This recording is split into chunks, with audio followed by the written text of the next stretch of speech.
ಅಂದ ಹೆಚ್ಚಿಸೋ ಮೆಹಂದಿಯು ಕಂಟಕ, ಕೆಮಿಕಲ್ಸ್ ಮಿಕ್ಸ್ನಿಂದ ಮದರಂಗಿಯು ಮಾರಕ. ಮೆಹಂದಿ ಹಚ್ಚಿಕೊಂಡ್ರೆ ಚರ್ಮರೋಗ, ಕ್ಯಾನ್ಸರ್ ಭೀತಿ, ಟ್ಯಾಟೂನಿಂದ HIV, ಲಿಪ್ಸ್ಟಿಕ್ನಿಂದಲೂ ಚರ್ಮರೋಗ. ಇದೆಲ್ಲವನ್ನ ನೋಡೋಣ ಕಲರ್ ಡೇಂಜರ್ ನ್ಯೂಸ್ ಟಾಪ್ 9ನಲ್ಲಿ. ರಾಜ್ಯದಲ್ಲಿ ಡೆಡ್ಲಿ ಕಲರ್ಗಳು ಸಕ್ಕಲ್ ಸದ್ದು ಮಾಡ್ತಿದೆ. ಸಾರ್ವಜನಿಕರನ್ನ ಆತಂಕಕ್ಕೆ ದೂಡಿದೆ.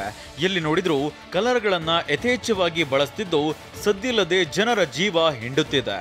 ತಿನ್ನು ಕಲ್ಲಂಗಡಿಯಲ್ಲೂ ಕಲರ್, ಹಚ್ಚು ಮೆಹಂದಿಯಲ್ಲೂ ಕೆಮಿಕಲ್ ಕಲರ್. ಈ ಡೆಡ್ಲಿ ಬಣ್ಣ ಜನರನ್ನ ಭಯದ ವಾತಾವರಣಕ್ಕೆ ದೂಡಿದೆ. ಮೆಹಂದಿ ಅಂದ್ರೆ ಹೆಣ್ಣು ಮಕ್ಕಳು ಜೀವ ಬಿಡ್ತಾರೆ. ಹಬ್ಬ ಹರಿದಿನ ಬಂದ್ರೆ ಸಾಕು ಕೈ ತುಂಬ ಮೆಹಂದಿ ಹಾಕಿಸಿಕೊಳ್ತಾರೆ. ಅದರಲ್ಲೂ ಮದುವೆಗಳಲ್ಲಿ ಅದ್ಧೂರಿಯಾಗಿ ಮೆಹಂದಿ ಶಾಸ್ತ್ರ ಮಾಡ್ತಾರೆ. ಆದ್ರೆ ಇದೀಗ ಬಣ್ಣ ಬಿಟ್ಟು ಕೈ ಅಂದ ಹೆಚ್ಚಿಸುವ ಗೋರಂಟಿ ಬಳಸಿದ್ರೆ ಅನಾರೋಗ್ಯ ಗ್ಯಾರಂಟಿ ಎಂಬ ಸ್ಫೋಟಕ ಅಂಶ ಸದ್ಯ ಬಯಲಾಗಿದೆ.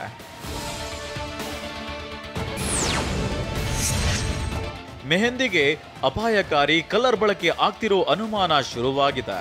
ಕೈಯಲ್ಲಿ ದೀರ್ಘಕಾಲ ಉಳಿಯಲು ಕೃತಕ ಬಣ್ಣ ಬಳಕೆ ಮಾಡಲಾಗ್ತಿದೆ ಎಂಬ ಬಗ್ಗೆ ಬೆಂಗಳೂರಿನಲ್ಲಿ ಸ್ಯಾಂಪಲ್ ಸಂಗ್ರಹಕ್ಕೆ ಆರೋಗ್ಯ ಇಲಾಖೆ ಸಜ್ಜಾಗಿದೆ.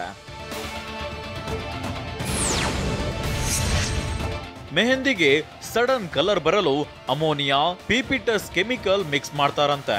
ಇದರಿಂದ ಚರ್ಮ ಕ್ಯಾನ್ಸರ್ ಬರೋ ಸಾಧ್ಯತೆ ಇದೆ. ಮೆಹಂದಿಯನ್ನ ತಲೆಗೆ ಹಚ್ಚೋದ್ರಿಂದ ಕೂದಲು ಉದುರುತ್ತೆ ಅಂತಾರೆ ಚರ್ಮರೋಗ ತಜ್ಞರು.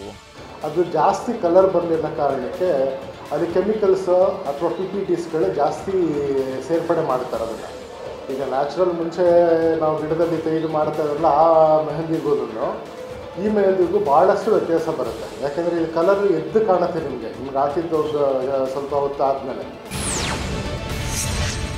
ಹೆಣ್ಮಕ್ಕಳ ತುಟಿಯ ಅಂದ ಹೆಚ್ಚಿಸೋ ಲಿಪ್ಸ್ಟಿಕ್ ಅಪಾಯಕಾರಿ ಎಂಬ ಸುದ್ದಿ ಹೊರಬಿದ್ದಿದೆ.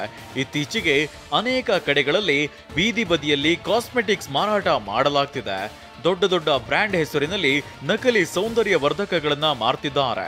ಹೀಗಾಗಿ ಲಿಪ್ಸ್ಟಿಕ್ ಜೊತೆ ಕಾಸ್ಮೆಟಿಕ್ಸ್ಗಳನ್ನ ಪರೀಕ್ಷೆಗೊಳಪಡಿಸಲು ತಯಾರಿ ನಡೆಸಲಾಗ್ತಿದೆ.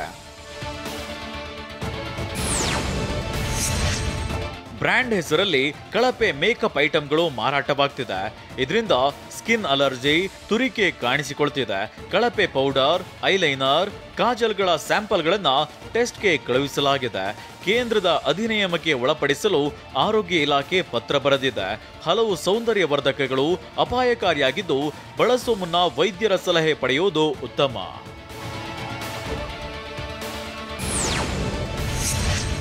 ಪ್ಲಾಸ್ಟಿಕ್ ಬಳಸಿ ಮಾಡುವ ಇಡ್ಲಿ ಕ್ಯಾನ್ಸರ್ಗೆ ಕಾರಣವಾಗಬಹುದು ಅನ್ನೋ ಸಂಗತಿ ಹೊರಬಿದ್ದಿದೆ.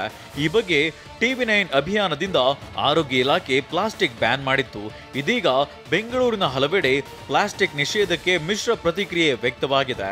ಕೆಲ ವ್ಯಾಪಾರಿಗಳು ಪ್ಲಾಸ್ಟಿಕ್ ಬಿಟ್ಟು ಬಾಳೆ ಎಲೆಯಲ್ಲೇ ಇಡ್ಲಿ ಕೊಟ್ರೆ, ಇನ್ನೂ ಕೆಲವೆಡೆ ತಟ್ಟೆಗಳ ಮೇಲೆ ಪ್ಲಾಸ್ಟಿಕ್ ಹಾಕಿ ಊಟ ಕೊಡ್ತಿದ್ದಾರೆ. ಕೇವಲ ಸೌಂದರ್ಯ ವರ್ಧಕಗಳು ಮಾತ್ರವಲ್ಲ, ದೇಹಕ್ಕೆ ತಂಪು ಎನಿಸುವ ಕಲ್ಲಂಗಡಿಯಲ್ಲೂ ಕೆಮಿಕಲ್ ಬಳಸಲಾಗ್ತಿದೆ. ಇಂಜೆಕ್ಷನ್ ಮಾಡೋ ಮೂಲಕ ಹಣ್ಣು ಕೆಂಪಗಾಗಿಸುವ ಕೃತ್ಯವೂ ನಡೆದಿದೆ. ಈ ಹಣ್ಣು ತಿಂದ್ರೆ ಅನಾರೋಗ್ಯ ಕಟ್ಟಿಟ್ಟ ಬುತ್ತಿ.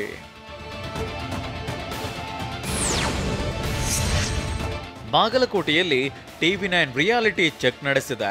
ಈ ಬಗ್ಗೆ ವ್ಯಾಪಾರಿಗಳು ಮಾತನಾಡಿ UP, ಬಿಹಾರದಲ್ಲಿ ಬಣ್ಣ ಮಿಶ್ರಣ ಮಾಡಬಹುದು, ನಾವು ಮಾಡಲ್ಲ ಅಂತ ಹೇಳ್ತಿದ್ದಾರೆ.